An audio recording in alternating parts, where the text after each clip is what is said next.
So today's topic is to understand the purpose of generalization and maintenance. Generalization.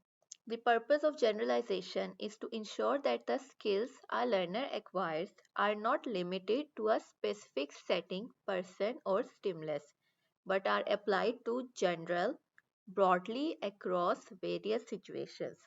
Strategies used for generalization are varying teaching environments, materials, and instructions, teach skills in multiple contexts, and use diverse examples during instruction.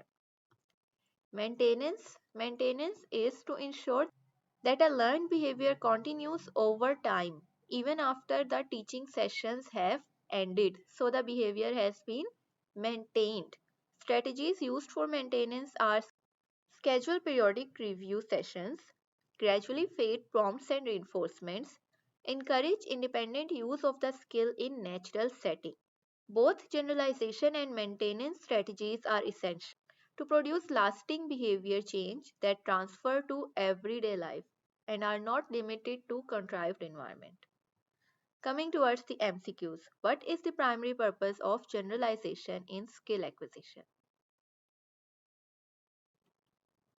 To ensure skills are applied across different settings, people, and stimuli.